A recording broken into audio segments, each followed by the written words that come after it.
Shalom Kids. Apa kabarnya hari ini anak-anak semuanya? Teacher Linda berharap semuanya dalam keadaan baik dan sehat-sehat semuanya ya.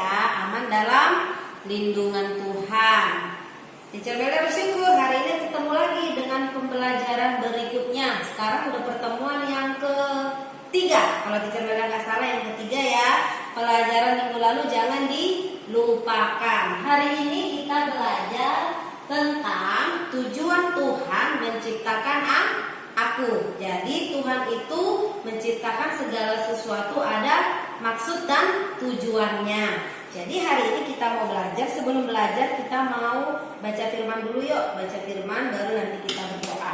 Teacher Mela mau bacakan Mazmur 139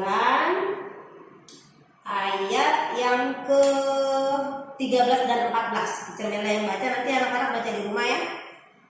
Sebab Engkaulah yang membentuk buah pinggangku, menenun aku dalam kandungan ibuku.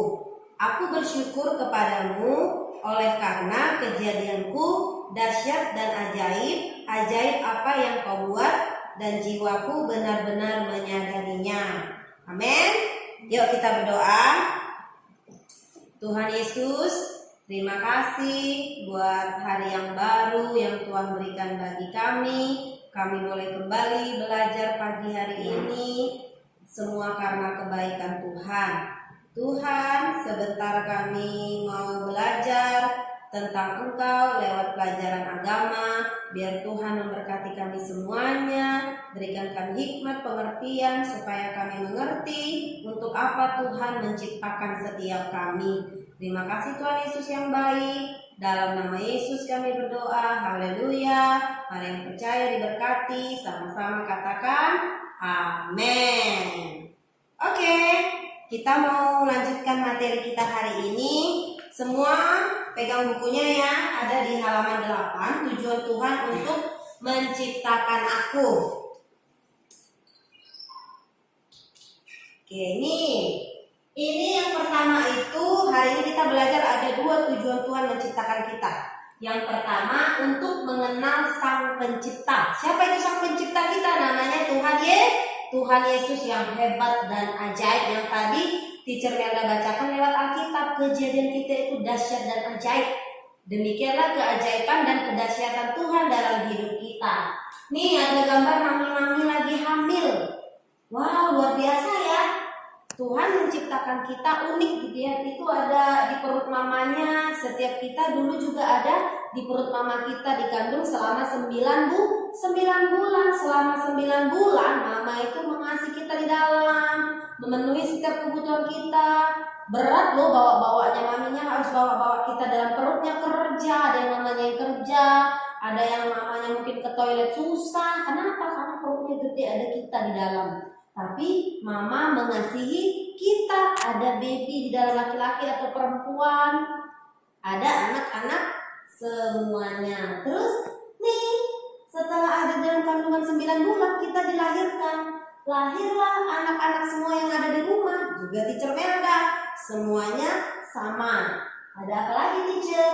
Nih, waktu aku dilahirkan di dunia ini, aku belum mengenal ibu. Jadi waktu kita dalam kandungan, bahkan setelah keluar kita itu nggak kenal mama kita, belum benar-benar kenal. Namun mama itu sangat menyayangi kita. Ibu merawatku dengan baik, ibu menggendong dan menyayangiku. Nih, ini setelah lahir. Waktu aku dilahirkan di dunia ini, aku belum mengenal ibu. Setelah lahir itu, babynya disayang-sayang sama ibunya, digendong kemanapun, dikasih makan, dikasih minum susu, sampai dia bertumbuh kayak kita bertumbuh sampai hari ini. Mulai dari usia kandungan yang 9 bulan itu dilahirkan, baru bertumbuh seperti ini. Siapa yang merawat mama? Kita waktu itu udah kenal mama? Belum. Boro-boro kenal, orang kita ada di dalam perut waktu itu masih kecil, belum bisa mengenal. Nih, setelah kita bertumbuh nih, ibu memberikan aku makan dan minuman yang bergizi sehingga aku dapat bertumbuh dengan sehat, dikasih buah, dikasih vitamin, dikasih susu, dirawat sama mamanya, dimanjain sama mamanya. Nih, ibu yang mengajari berjalan, udah bertumbuh lagi dia belajar tata, Ditata-tata gini kan. Akhirnya sampai dia bisa jalan, mau jatuh dibantu sama mamanya, sampai bisa jalan nih. Aku bisa merasakan kasih sayangnya yang tulus setiap saat aku mengenal ibuku dari kasih sayangnya. Jadi kita mengenal mama kita itu bukan waktu lahir, tapi hari demi hari ketika kita step by step disayangin mama, ditolongin mama, kita makin kenal mama itu siapa. Oh ternyata mama itu seperti ini. Oh ternyata papa itu seperti ini. Lihat tuh diajarin jalan, diajarin berbicara. Pertama kali bilang apa? Mama, papa, atau bilang abang. Mau bilang mamam, atau mau bilang tidur bobo. Siapa yang ngajarin? Mama yang ngajarin sama papa kan? Nih, ayah selalu mengajariku berdoa, menyebutkan namaku kepada Tuhan di dalam doanya. Ayahlah yang memohon berkat kepada Tuhan nih. Tuhan yang berkuasa atas semua kehidupanku. Ayahnya membacakan Alkitab tuh waktu masih kecil. Terus ada apa lagi? Berdoa, papanya mendoakan dan juga membacakan firman Tuhan. Itu tugas papa. Jadi kalau papanya lupa, ingatinnya, papa bacain dong firman Tuhan, kan aku belum lancar membaca. Mungkin ada yang belum lancar, anak kelas 1-nya membaca, minta tolong sama papa mama, enak dibacain. Nih, terus apa lagi? Mengenal sang pencipta lewat ciptaannya. Tadi yang pertama, mama itu juga ciptaan Tuhan. Kita mengenal kasih Tuhan lewat siapa yang pertama tadi? Lewat kasih sayang orang tua kita, lewat kasih mama. Cukup nggak cuman sekali? Nggak cukup. Bayangkan kita mulai dari dalam kandungan sampai sekarang baru kita kenal mama. Itu pun belum kenal, masih mau sampai seumur hidup kita akan mengenal mama kita. Oh, mamaku itu seperti ini wajahnya. Oh, mamaku kalau lagi marah itu kayak gini. Oh, mamaku kalau lagi senang itu kayak gini. Jadi kita kenal mama kita, baik dan buruknya. Lagi marah, lagi bete, lagi senang, kita kenal mama kita. Demikian juga hari ini kita belajar bagaimana mengenal Tuhan. Yang pertama tadi yaitu kita kenal Tuhan itu, oh ternyata seperti mama dan seperti kasihnya mama dan papa. Terus mengenal Tuhan lewat apa? Lewat ciptaannya. Seperti yang Teacher Meda pernah cerita, ada 6 hari Tuhan menciptakan dunia ini. Tuh, yang pertama Allah menciptakan langit dan bumi. Kedua cakrawala. Itu ketiga itu ada tumbuh-tumbuhan darat. Terus hari keempat matahari, bulan, bintang. Hari kelima ada laut, burung-burung di udara. Ada hewan-hewan di laut. Terus hari keenam hewan-hewan di darat dan manusia. Ketika kita lihat penciptaan tuh, wow, waktu anak-anak semua nanti malam nih, ntar malam setelah belajarnya, kamu coba keluar buka pintu atau buka jendela, coba lihat ke langit kayak Bapak Abraham. Lihat, wih, kenapa ya bintang itu banyak sekali? Siapa yang menciptakan? Wah, bulannya siapa yang menciptakan? Kamu bisa ambil nggak bulannya? Nggak bisa. Bisa hitung bintang? Nggak bisa. Tidak terhitung karena tidak terhingga. Itulah hebatnya Tuhan. Tuhan itu yang ciptakan langit dan bumi. Terus apa lagi? Waktu kita pergi ke pantai, lihat ikan di air. Terus kita lihat pemandangan yang indah, tumbuh-tumbuhan. Apalagi kita lihat hewan-hewan. Itu semua ciptaan Tuhan. Hebat gak Tuhan? Hebat. Karena Tuhan yang mengisi dunia ini selama 6 hari. Tentunya ada maksud dan tujuan. Ada. Semuanya itu punya maksud dan tujuan. Termasuk hari ini kita belajar kenapa Tuhan menciptakan kita. Tadi belum terjawab kan? Kita akan lanjutkan pelajaran ini. Nih, yang pertama tadi Tuhan menciptakan kita untuk memuliakan Tuhan, untuk kemuliaan Tuhan. Bagaimana kita boleh mengenal kasih Tuhan? Ya tadi pertama lewat papa mama. Terus yang kedua itu Tuhan menciptakan kita untuk apa? Untuk menjadi sahabatnya. Nah, itu ada gambar orang lagi sahabatan. Ada anak sekolah, anak SD. Mereka pulang dari sekolah kehujanan, gak punya payung, tapi ada pohon pisang. Mereka ambil tuh daunnya. Nah tuh mereka sahabatan ya, baik ya. Waktu mereka jalan, mereka itu dekat. Kamu punya sahabat gak di rumah? Atau di sekolah punya sahabat dekat gak? Pasti punya kan? Kalau sahabat itu seperti ini, sepenanggungan tuh, pulang bareng-bareng. Terus mereka akan cerita banyak hal. rahasianya pun sahabatnya yang tahu, padahal mamanya nggak tahu. Itulah gunanya sahabat. Tuh ada laki-laki tuh. Terus ini yang perempuan. Nih mereka sahabatan deket ya. Kau temanku, temanmu, kita selalu bersama seperti celana dengan baju. Mereka sahabatan. Jadi Tuhan itu menciptakan kita yang pertama tadi untuk memuliakan Tuhan, yang kedua untuk menjadi sahabat Allah. Menjadi sahabat itu seperti apa, teacher? Seperti ini, kalau kamu punya teman, punya sahabat dekat banget, kayak gini nih, pasti kamu akan senang, terus kamu akan cerita banyak hal kepada dia. Contohnya nih, kalau kamu lagi kesel sama teman yang satu lagi, aku kesel banget sama dia. Atau hari ini mamaku marah-marah terus loh temen, di telepon mungkin, atau yang pinjam handphone mamanya curhat, atau di chat, di SMS, mamaku hari ini marah-marah, nanti kita main ya, gitu. Sama sahabatnya dia cerita, itulah gunanya sahabat, ngobrol, biar ada temennya ngobrol nih. Tapi kita juga akan ceritanya. Menjadi sahabat Allah berarti menaati perintahnya. Tadi itu sahabatan sama manusia, kita saling mengasihi kan. Kamu tega nggak kalau temanmu atau sahabat dekatmu dijahatin sama orang lain? Nggak mau kan? Demikian juga Tuhan. Tuhan itu adalah sahabat kita juga. Kalau ada orang yang jahat sama kita, Tuhan pasti tolong kita. Nih dia. Ada firman-Nya. Kamu adalah sahabatku jikalau kamu berbuat apa yang kuperintahkan kepadamu. Ada di Yohanes 15 ayat 14. Nanti tugasnya ada berhubungan dengan ini. Jadi kita adalah sahabatnya Allah.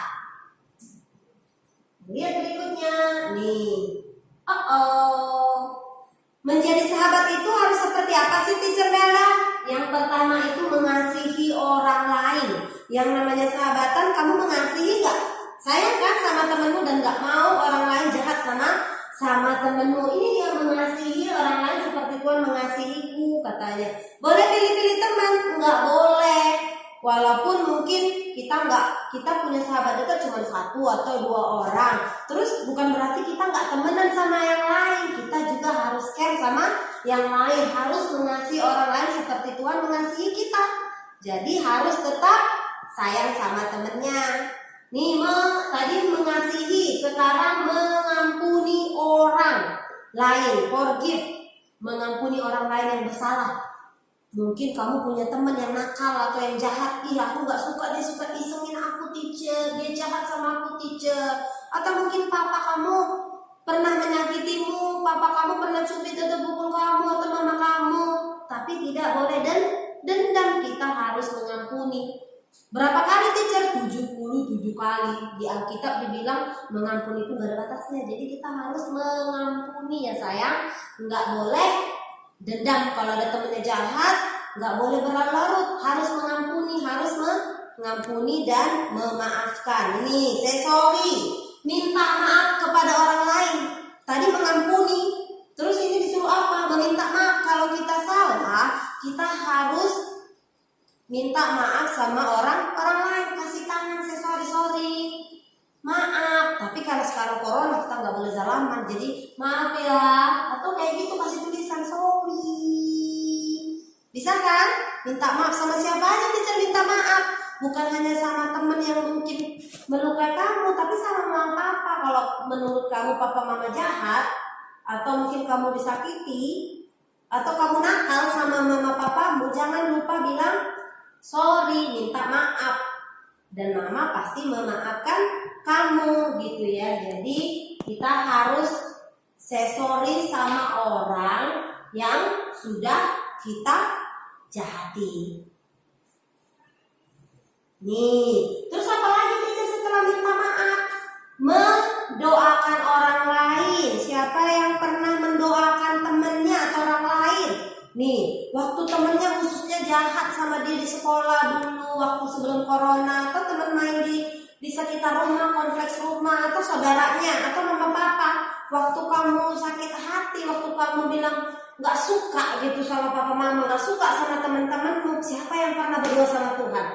Di sini dibilang kita harus mendoakan orang lain, datang sama Tuhan. Tuhan, hari ini kan Tuhan itu sahabat kita, jadi kita bebas ngobrol bebas, curhat sama Tuhan, ngobrol kayak ke papa mama, kayak ke teman kamu. Cuman bilang aja, Tuhan hari ini aku kesel loh, mama marah-marah terus. Tuhan hari ini aku kesel loh, papa gak tepati janjinya. Tuhan hari ini aku kesel loh karena adik aku atau abang aku jahatin aku. Jadi ngobrolnya sama Tuhan. Setelah ngobrol sama Tuhan baru tadi mengampuni. Kalau kamu yang salah, kamu datang sama papa mama. Sorry mama, minta maaf papa. Harus bilang demikian. Bisa ya sayang? Terus hari ini kita juga belajar menjadi sahabat Tuhan itu harus murah hati. Harus murah hati tuh. Harus suka memberi. Kalau makanannya ada 2, harus dibagi kalau temennya nggak punya makanan. Nah ini buat kamu 1, tadi aku bawa dari rumah banyak. Atau kalau makanannya cuma 1 seperti itu, ada crackers atau roti, kan kasihan temennya nggak makan, tinggal dibagi 2 kan. Jangan yang bekas dari mulut juga, tapi dibagi 2 kasih temennya. Saling berbagi. Ini ceritanya murah hati, dia iba sama temennya. Kalau temennya kesusahan, temennya minta tolong, ditolongin. Jadi kita harus juga murah hati kalau mau jadi sahabatnya tuh Tuhan. Terus apa lagi ya? Menghormati orang tua. Tuh ada gambar tuh, mamanya lagi beres-beres rumah, lagi ngepel, lagi nyapu gitu. Capek nggak mamanya? Pulang kerja dari perusahaan, pulang-pulang rumah kayak kapal pecah, mainan di mana-mana, sampah di mana-mana, celananya di mana-mana, pempes di mana-mana. Siapa yang beresin? Mamanya baru pulang kerja, capek nggak? Capek. Jadi kalau mamanya marah itu wajar. Kenapa? Mamanya sudah capek, rumahnya kotor. Jadi apa yang harus kita lakukan untuk menjadi sahabatnya Tuhan? Siapa yang mau jadi sahabat Tuhan? Semuanya pasti mau, Teacher Nela juga mau. Ini salah satunya caranya adalah menghormati orang tua. Nih, gimana caranya Teacher? Mamanya kan kerja. Walaupun kamu masih kelas 1, tapi kan kamu punya 2 tangan sama kayak Teacher. Semua yang di dunia ini Tuhan kasih sama. 2 tangan, 2 kaki. Kalau orang lain bisa, kenapa kita nggak bisa? Tapi kalau aku Teacher masih kecil, nggak bisa ngangkat-ngangkat. Tapi kan ngangkat sampah bisa. Kalau sampahnya berantakan kan bisa dimasukkan ke tempat sampah. Kalau mainannya berantakan kan bisa dirapikan. Habis main harus dirapikan. Kalau adiknya nggak mau rapikan, kita sebagai kakak harus mengalah, harus tolong adiknya. Ayo dirapikan, sapu rumah. Nanti kalau mamanya pulang semua sudah rapi kan enak. Terus kalau mamanya udah pulang kerja udah makan sama-sama, tuh ada gambar tuh, dipijitin mamanya. Nah, dipijitin, capek ya mama. Dipijitin tangannya, kakinya, badannya. Mamanya capek. Coba kalau kamu lakukan kayak gini, terus kau bilang, mama aku mau dibeliin ini, pasti dikasih. Nah ini salah satu trik curi hatinya mama. Teacher belajarin salah satunya. Jadi kita harus menghormati orang tua.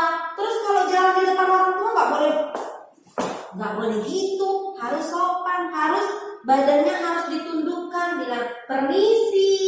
Jangan lupa bilang permisi.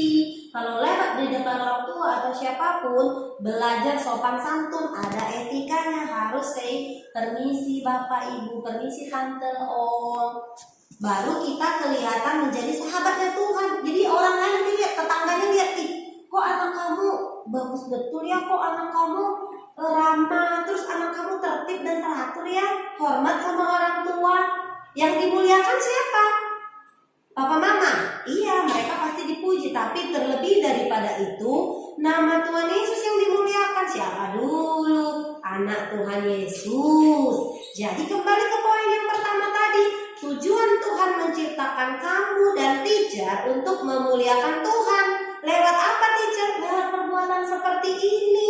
Menghormati orang tua, mengasihi, mengampuni, memaafkan. Itulah hal-hal yang harus kita lakukan sebagai anak-anak Tuhan. Yang mau jadi sahabatnya Tuhan, mau bisa melakukannya?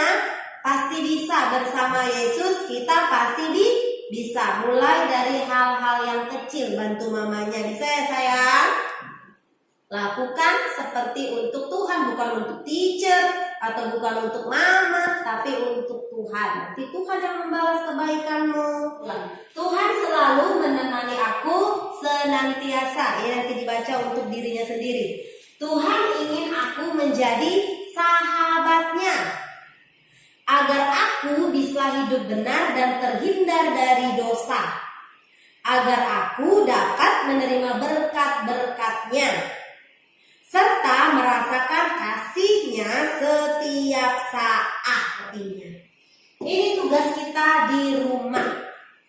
Menghafal ayat hafalan pakai gerakan tertulis di Yohanes 15 ayat 14. Kirim ke teacher Melda. God bless you kids. Nanti pakai gerakan ya. Tunjuk. Kamu adalah sahabatku jikalau kamu berbuat apa yang kuperintahkan kepadamu. Jadilah anak-anak yang baik di rumah, dengar-dengaran, menghormati orang tua. Kerjakan tugasnya, jangan berlama-lama. Bisa ya? Oke, kita berdoa. Mari kita bersatu dalam doa. Bapak yang baik, terima kasih. Kami sudah selesai belajar hari ini tentang bagaimana kami harus menjadi sahabatnya Tuhan. Tuhan, di usia kami yang kecil, kami mungkin susah memahami apa yang diajarkan teacher Melda kepada kami. Tapi kami percaya Roh Kudus-Mu yang menolong kami, memampukan kami untuk menjadi sahabat-sahabatnya Tuhan, sehingga kami boleh mengerti tujuan Tuhan di dalam kehidupan kami, yaitu memuliakan Tuhan dan menjadi sahabatnya Tuhan. Untuk menjadi sahabat Tuhan, ada banyak hal yang kami lakukan. Kami harus mengampuni, kami harus memaafkan, menghargai, mengasihi, menghormati orang lain. Tolong kami ya Tuhan. Terima kasih, berkati semua anak-anak kelas 1 yang ada di rumah. Lindungi, jagai mereka ya Tuhan. Biarlah mereka aman dalam lindungan Tuhan. Jauhkan dari sakit penyakit. Kalau ada yang kelemahan tubuh, ada yang sakit, bilur-bilur Yesus menyembuhkan di dalam nama Tuhan Yesus. Terima kasih Tuhan, kepintaran, kecerdasan, takut akan Tuhan itu turun bagi anak-anak yang ada di rumah saat ini di dalam nama Yesus. Berkati papa mama, apapun yang dikerjakan, usaha pekerjaan bisnis mereka, Tuhan buat berhasil. Terima kasih Tuhan, dalam nama Yesus kami berdoa, haleluya. Yang percaya diberkati, sama-sama katakan amin.